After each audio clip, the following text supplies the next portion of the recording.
Dear students, in the previous recording, you were instructed to do the activities given in the icebreakers of the story, the cop and the anthem. Some students did the activities and sent their answers.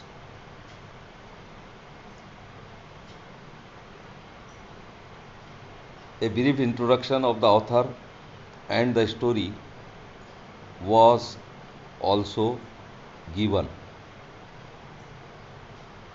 Now open your book on page number 28. The title of the story is The Cop and the Anthem. The main character of the story, Soapy, as told earlier, is a vagabond and has a criminal background. Vagabond means person who has no home, who is homeless, who is homeless. So Soapy was sitting on a bench at a square. एक square पर, एक चौक पर, एक bench पर बैठा हुआ था सोपी. तो सोपी लेफ्ट हिज बेंच. सोपी ने अपना बेंच छोड़ा एंड स्ट्रॉल्ड की मीनिंग इधर बाजू में दिए हुए है, वॉकड इन ए लीजरली वे, यानी फुर्सत से चलना. जिस तरह से यानी इंसान को फुर्सत होती है तो वॉकिंग जिस अंदाज में करता है वो, तो उस अंदाज में जो है तो यानी फुर्सत के अंदाज में वो चलना उसने शुरू किया सोपी ने. And across the level sea of asphalt, और जो कोलतार की सड़क थी उसको पार करते हुए, जहाँ पर where Broadway and Fifth Avenue flow together, जहाँ पर ब्रॉडवे और फिफ्थ एवेन्यू एक साथ आगे बढ़ते थे. ही वेंट टुवर्ड्स ब्रॉडवे, वो ब्रॉडवे की तरफ गया. अब Broadway, after reaching the Broadway he turn, Broadway पर ऊपर पहुंचने के बाद वो मुड़ा. And stopped at a luxurious cafe. There he found a luxurious small restaurant. वहाँ पर उसने एक शानदार छोटा सा रेस्टोरेंट देखा और वहाँ रुक गया. Soapy had confidence in himself from the lowest button of his waist upward. Soapy was confident. He had full confidence in himself. There was reason behind his confidence. उसके एतमाद के पीछे वजह थी. He was shaven. सबसे पहली वजह क्या थी कि he had shaved his beard. उसने दाढ़ी वगैरह शेविंग किया हुआ था. And his coat was trim. And he had fine coat. बेहतरीन कोट था. And his neat black bow had been presented to him by a lady missionary on Thanksgiving Day. और जो उसकी नीट ब्लैक बो थी, it was gifted to him by lady missionary on Thanksgiving day. वो जो NEET black bow थी वो lady missionary ने उसको थैंक्सगिविंग डे पर तोहफे में दी थी. अब थैंक्सगिविंग डे क्या है इधर बताया गया था, 4th थर्सडे ऑफ नवंबर, नवंबर का चौथा जुमेरात, जिस दिन ईसाई लोग मजहबी रसूमात अदा करते हैं. और इसके अलावा जो रिवायती खाने हैं वो खाने बनाते भी हैं, खुद भी खाते हैं और ज़रूरतमंदों को खिलाते भी हैं. If only he could reach a table in the restaurant अनसस्पेक्टेड.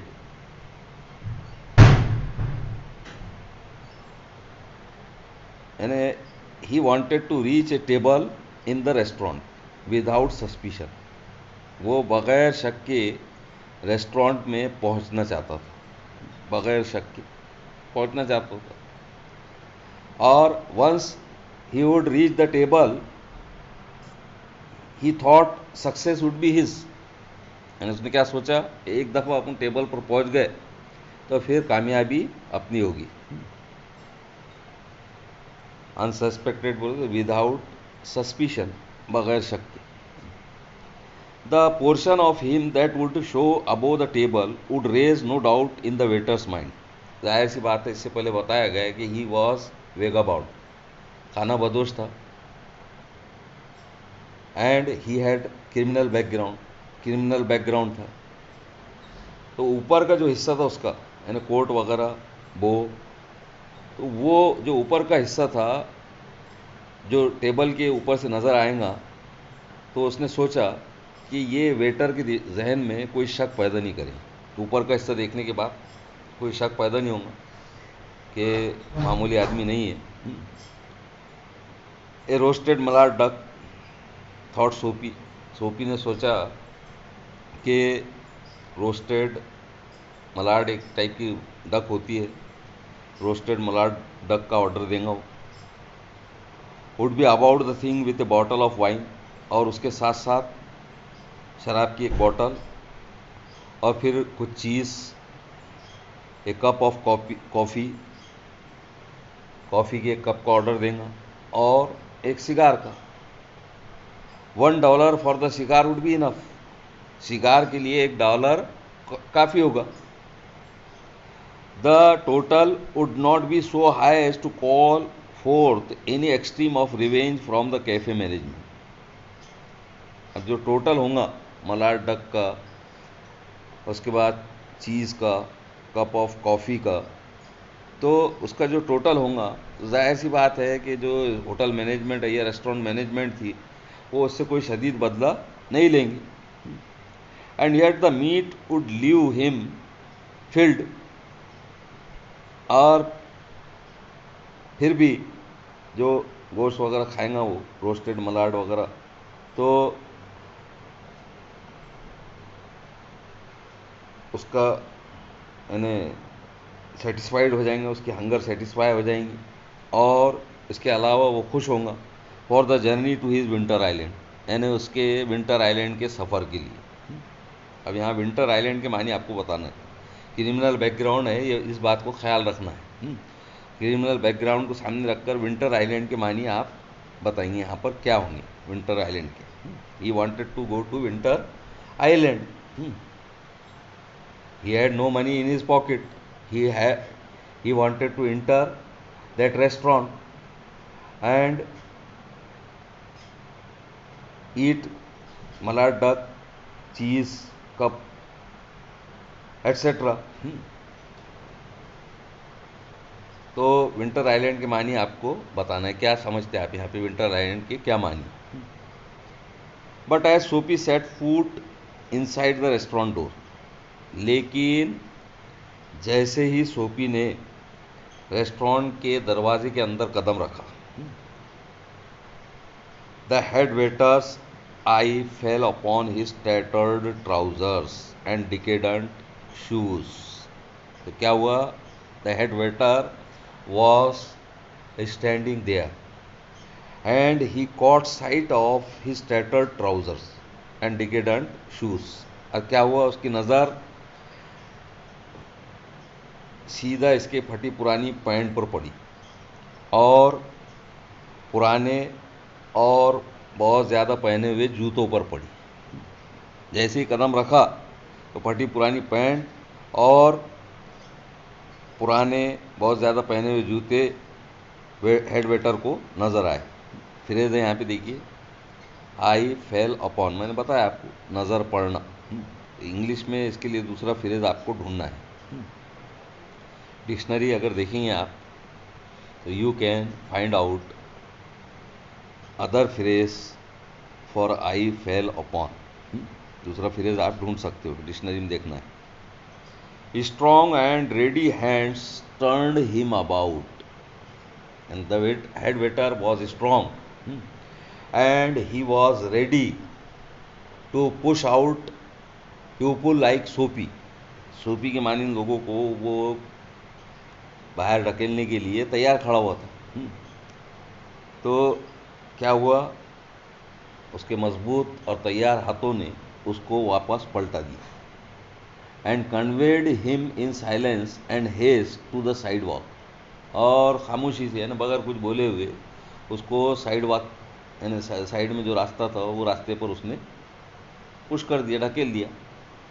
And averted means avoided the ignoble fate of the meanest mallard, जो डिसऑनरेबल किस्मत थी मलार्ड की, डक की, तो उस किस्मत को उसने बदल दिया। यानी फ्री में मुफ्त में खाने के लिए अंदर दाखिल हो रहा था, जाहिर सी बात है, और आलीशान रेस्टोरेंट था। अब आलीशान रेस्टोरेंट में फ्री में खाने के लिए दाखिल हो रहा था, तो वो मलाड की किस्मत यानी बहुत ही मीनेज थी, तकलीफ दे थी। हाँ, तो उस किस्मत को उसने बदल दिया। Soapy turned off Broadway, Soapy Broadway की तरफ मुड़ गया। It seemed that his route to the coveted island was not to be an easy one, ऐसा मालूम हुआ कि उसका जो रास्ता था कोवेटेड आइलैंड के लिए, ग्रेटली डिज़ायर्ड, यानी he had the desire to go to winter island, winter island जाना चाहता था वो। हाँ, तो ऐसा मालूम हुआ कि इतना आसान नहीं था वो रास्ता। Some other way of entering the limbo must be devised, तो उसने सोचा कि लिम्बो के मानी बाजुम दिए गए हैं, देखिए बॉर्डर प्लेस, तो क्या सोचा उसने कि लिम्बो में दाखिल होने के लिए कुछ दूसरे रास्ते का मंसूबा बनाना चाहिए। At a corner of 6th avenue electric lights and cunningly displayed wares behind plate glass made a shop window attractive. 6th avenue के कॉर्नर पर उसने देखा कि एक दुकान है और उसकी विंडो में इलेक्ट्रिक लाइट्स लगे हुए हैं। विंडो रहती दुकानों के बाहर, शोकेस लगे हुए रहते और उसके अंदर सामान रखे हुए रहते प्लेट गिलास के पीछे। तो उसने वही एक दुकान देखा, उसका शोकेस देखा और उसके अंदर इलेक्ट्रिक लाइट्स वगैरह जो है तो देखा। सोपी took a stone and dashed it through the गिलास, सोपी ने क्या किया, फिर एक पत्थर लिया और उसको गिलास पर मार दिया, कांच पर मार दिया, वो विंडो शॉप विंडो के गिलास पर मार दिया। अब ये जुमला देखिए, Soapy took a stone and dashed it through the glass, it is a compound sentence. इसको सिंपल बनाकर आपको व्हाट्सएप पे पोस्ट करना है। इससे पहले हो चुके हमारे कंपाउंड से सिंपल बनाना, तो ये जुमले को आप सिंपल बना के व्हाट्सएप पे पोस्ट करेंगे। People came running round the corner, अब जब लोगों ने आवाज़ सुने कांच फूटने की, तो लोग दौड़ते हुए आए। A policeman in the lead, और उन सब के आगे आगे कौन था, एक पुलिसमैन था। सोपी stood still with his hands in his pockets, सोपी वहाँ बगैर हरकत किए खड़ा रहा, स्टिल यानी विदाउट मोशन, मोशनलेस खड़ा रहा, अपने ट्राउज़र्स के पैकेट में हाथ डाले हुए। And smiled at the site of the brows buttons, और जब पुलिस वाले को देखा उसने, पुलिस के यानी जो कोट वगैरह होते हैं उसके ऊपर बराज के बटन होते हैं, तो वो बराज बटन्स को देखकर उसने मुस्कुराया। Where is the man that done that, inquired the officer agitatedly, यानी एक परेशान कुन और नर्वस मैनर में वो ऑफिसर ने पूछा कि वो आदमी कहाँ है जिसने ये किया है। Where is the man that done that, यानी वो आदमी कहाँ है जिसने ये किया। अब इसने, सोपी ने जवाब दिया, don't you think that I might have had something to do with it, said Soapy. Soapy ने पूछा कि क्या तुम ये सोचते नहीं हो कि इससे मेरा कुछ लेना देना होगा, यानी ये गिलास फोड़ने से मेरा कुछ लेना देना होगा, क्या तुम ऐसा सोचते नहीं हो। और आवाज़ भी कैसी थी उसकी,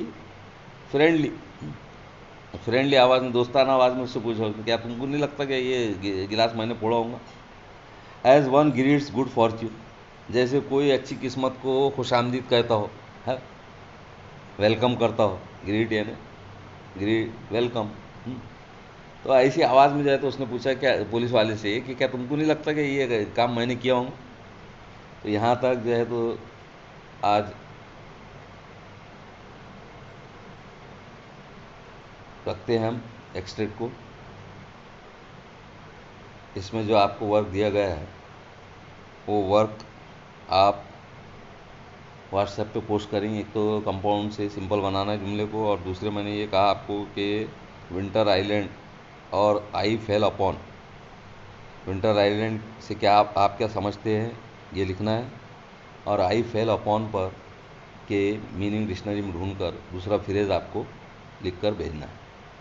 और एक बात का और ख्याल रखेंगे, आपके गाइड्स वगैरह का इस्तेमाल मत कीजिए। डिक्शनरी का इस्तेमाल कर सकते, गाइड्स का इस्तेमाल बिल्कुल भी मत कीजिए। विंटर आइलैंड है जैसे, ये आपको खुद से समझ के बताने का है, क्रिमिनल बैकग्राउंड है उसका। विंटर आइलैंड से आप क्या समझते, कहाँ जाना चाहता था वो, ये आपको समझकर बताना है। अब डिक्शनरी गाइड का इस्तेमाल करेंगे अगर आप, तो जाहिर सी बात है गाइड में तो दिया हुआ रहूँगा, वहाँ तो मिल ही जाएगा आपको। तो इसलिए गाइड वगैरह का इस्तेमाल मत कीजिए, खुद से हल करने की कोशिश कीजिए जो भी एक्टिविटीज़ आपको दी जाती है। उम्मीद है आप जो हिदायत आपको दी जाती है उसका ख्याल रखेंगे। खुदा हाफिज़।